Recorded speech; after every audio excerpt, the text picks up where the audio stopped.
clínicos y probablemente los que participan en ensayos clínicos vean que hay mucha gente alrededor del ensayo clínico. La enfermera, la coordinadora, el médico, el data manager, el coordinador, del otro coordinador, muchos. Tienen que saber, en la medicina en general, en el ensayo clínico, siempre el paciente es el protagonista de la investigación.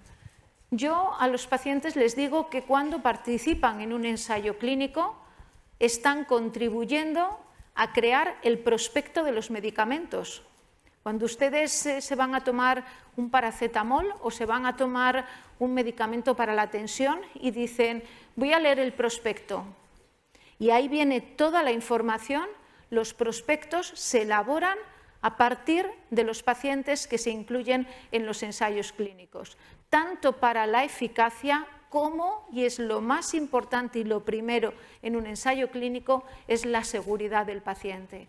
Por eso se les pregunta muchas veces por todos los efectos secundarios que puedan presentar y se les invita a ser tremendamente proactivos en que cualquier cosa que noten dentro del ensayo clínico lo cuenten. Y yo lo pongo de ejemplo. Si yo veo un paciente y a mí me dice, está en un ensayo clínico recibiendo un tratamiento y me dice, pues yo tengo dolor de cabeza, y yo apunto dolor de cabeza, pero el dolor de cabeza que me reporta mi paciente lo reportan en todos los centros del mundo donde participan en ese ensayo clínico, al final el dolor de cabeza figurará como un acontecimiento adverso muy frecuente que ocurre con ese fármaco.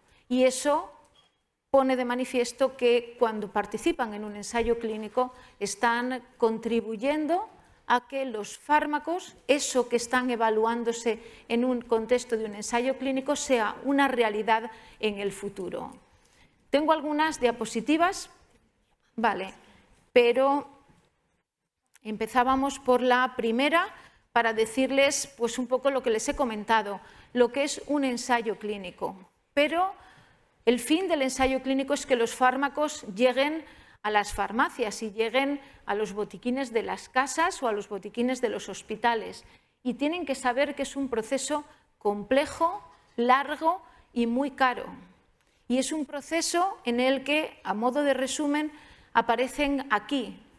Se empiezan a investigar sobre una enfermedad y se pueden testar a nivel preclínico en el laboratorio más de 1000 moléculas para que a lo mejor 2 o 3 puedan ser las que se seleccionan para ser estudiados en modelos animales o en células de pacientes. Y de esas 5 a lo mejor ninguna llega a nada o una es la que da el salto a la investigación clínica, al ensayo clínico, en este caso en el mieloma. Por lo tanto, tienen que saber como primer punto de partida, usted ha dicho que el ensayo clínico es una gran oportunidad y yo agradezco tremendamente ese comentario, pero para llegar a los ensayos clínicos lo único que quiero que sepan es que hay muchísima investigación detrás, que la seguridad siempre es lo primero y que antes de poner un fármaco en un ensayo clínico para ser evaluado en pacientes se han hecho muchísimos estudios antes.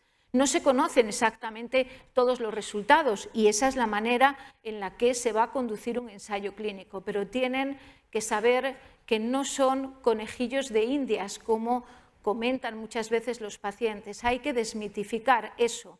El ensayo clínico, cuando un fármaco se les ofrece, hay muchos estudios antes para asegurar que el fármaco es cuanto menos seguro, aunque obviamente se tiene que conocer. Tienen que saber que hay diferentes fases y les pueden ofrecer entrar en un ensayo clínico fase 1, que es la fase más precoz, es decir, es cuando se sabe poco del fármaco, pero se han hecho ya estudios en animales, estudios en células de pacientes y se evalúa en pacientes. ¿En qué pacientes vamos a evaluar un fármaco cuando prácticamente es la primera vez que se evalúa en pacientes con mieloma? Pues en pacientes en fases avanzadas de la enfermedad. Cuando ya han recibido todos los tratamientos convencionales, se prueban los fármacos en ensayos clínicos fase 1.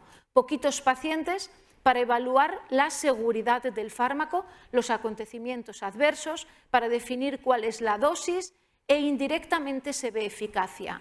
Si funciona y el fármaco es seguro, pasamos a una fase 2, donde ampliamos la N de pacientes y ya vamos un poquito más directos a evaluar la eficacia, pero seguimos todavía en pacientes en los que ya han recibido los tratamientos convencionales. Y si funciona, el salto es ir a un ensayo fase 3.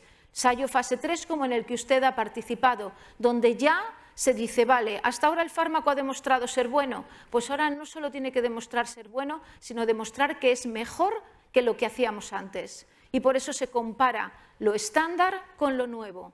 Y el objetivo es ver si lo nuevo es superior a lo estándar.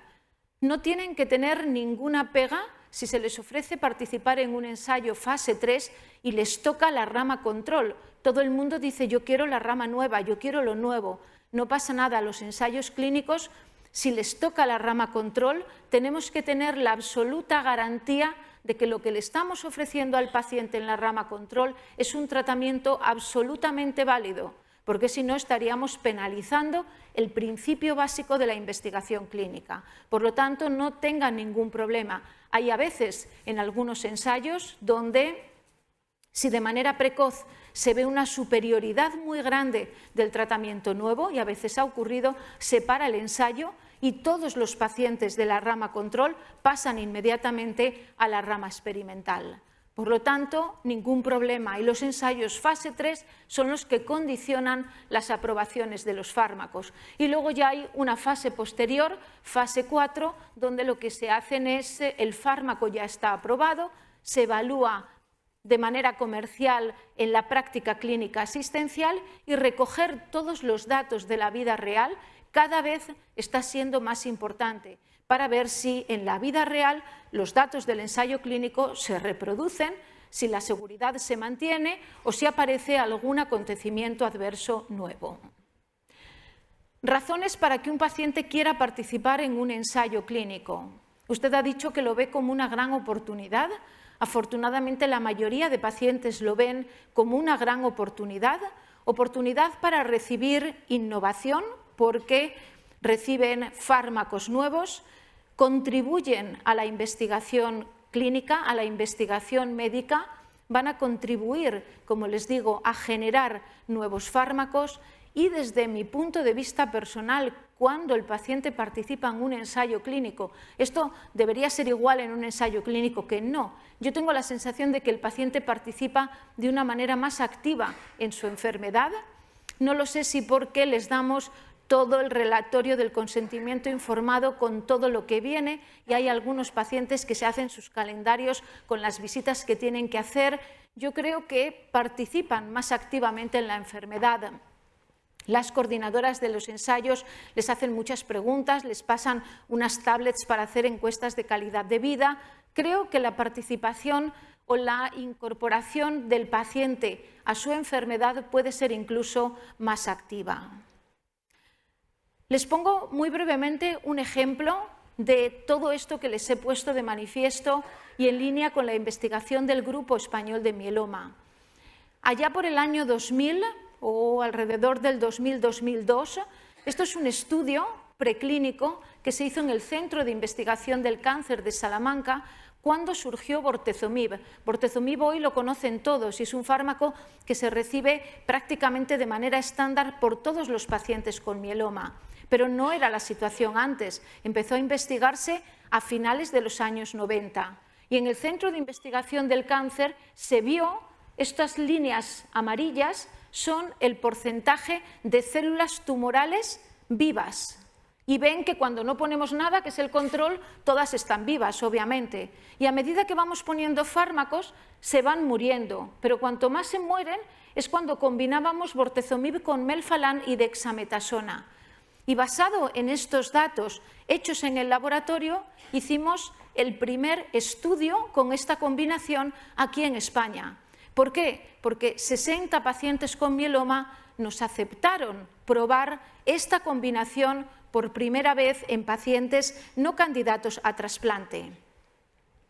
diseñamos el esquema de tratamiento y probablemente el doctor Blade, que está aquí, se acuerde de un 16 de diciembre en un hotel aquí en Madrid con gente que venía de Estados Unidos, de las compañías que negociaban el bortezomib, que en aquella época era Millennium y Janssen, y diseñamos de manera empírica cuál iba a ser el esquema de esta combinación.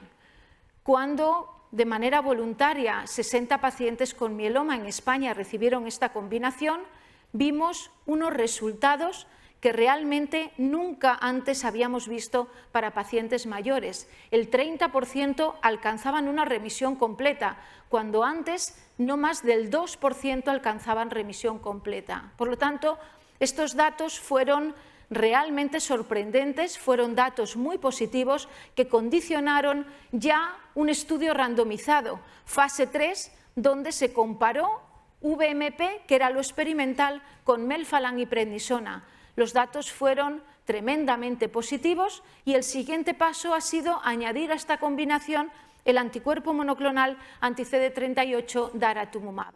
Y esto simplemente es para poner un ejemplo de la investigación clínica, aprovechando la colaboración del Grupo Español de Mieloma y aprovechando, ¿por qué no?, la gran generosidad que los pacientes con mieloma tienen en España para participar en los ensayos clínicos. El primero era la primera vez que se combinaba en el mundo esa combinación.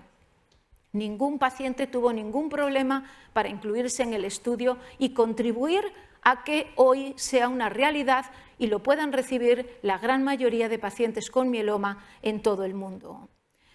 Para participar en un ensayo clínico, los que participan o han participado lo saben, tienen que cumplir unas determinadas características, porque hay ensayos clínicos en nuevo diagnóstico, en smoldering, en recaída, en pacientes que han recibido 3 líneas, 2, 4, y tienen que cumplir una serie de criterios de inclusión que el médico revisa y si cumple todos los criterios de inclusión, pues habitualmente el paciente entra. ¿Algún riesgo por participar en un ensayo clínico? Pues obviamente siempre uno corre un riesgo, incluso cuando recibe un tratamiento aprobado, porque al final la idiosincrasia de cada uno no la conocemos.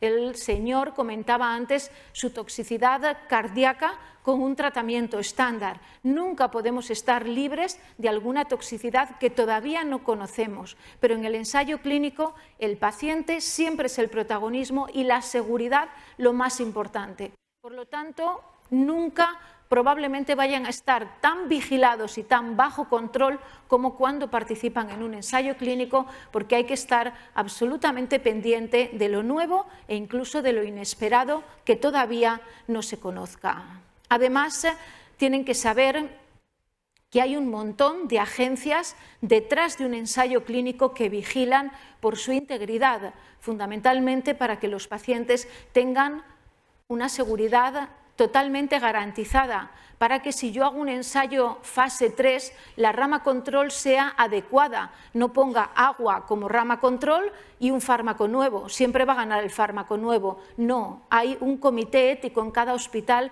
que revisa todos los ensayos clínicos, las direcciones del centro, los coordinadores de los ensayos clínicos. Hay muchísima gente implicada en un ensayo clínico para garantizar la viabilidad y fundamentalmente mantener la seguridad de los pacientes. Además, existen bases de datos donde a nivel español, a nivel europeo, a nivel mundial se recogen todos los ensayos clínicos. Voy a terminar con el compromiso que España tiene con la investigación clínica. España, y estas son noticias de junio del 2024, es el país de Europa con una mayor participación en ensayos clínicos de nuevos medicamentos. Y a nivel mundial somos el tercer país detrás de Estados Unidos y China. Aquí ven la gráfica donde pueden ver cómo España lidera la participación en investigación clínica. Y eso es gracias a ustedes. Nosotros tenemos muchos ensayos clínicos, pero si los pacientes no participaran, no tendríamos ensayos clínicos. Por lo tanto, es de agradecer, y no solo España, el Grupo Español de Mieloma lleva comprometidas con la investigación clínica desde hace muchos años. Esta es una lista de todos los estudios en los que el Grupo Español de Mieloma ha participado participado como grupo español, es decir, como grupo cooperativo, intentando y haciéndolo, generando conocimiento y generando información acerca de fármacos nuevos para el tratamiento de los pacientes con mieloma, y esta es una lista, probablemente no totalmente actualizada, de los ensayos clínicos que el Grupo Español de Mieloma tiene actualmente. Creo que lo comentaba el doctor San Miguel al principio, además de realizar ensayos clínicos con fármacos nuevos para ofrecerles en el tratamiento de su enfermedad, existe también una gran cantidad de estudios biológicos siempre alrededor de los estudios clínicos. Existen 3 centros de referencia y personas que se dedican a diseñar y a seleccionar de una manera muy adecuada todos los estudios biológicos y traslacionales con las médulas óseas, con todas las muestras de sangre periférica que se le sacan para hacer una realidad, lo que comentaba el señor de antes, que preguntaba sobre la enfermedad mínima residual en la sangre periférica. Los estudios están en marcha y con todos estos datos llegará un momento en el que de manera automática la enfermedad mínima residual se evalúe en la sangre periférica. Termino con esta diapositiva. De nuevo, gracias a los pacientes por su generosidad para participar en los ensayos clínicos, en los que no tengan ninguna duda que el paciente y ustedes son los auténticos protagonistas, un montón de gente trabajando alrededor de la investigación clínica para avanzar, para generar conocimiento y para conseguir el sueño que tenemos, que yo creo que cada vez estamos más cerca de cumplirlo, que es curar a pacientes con mieloma. Muchas gracias.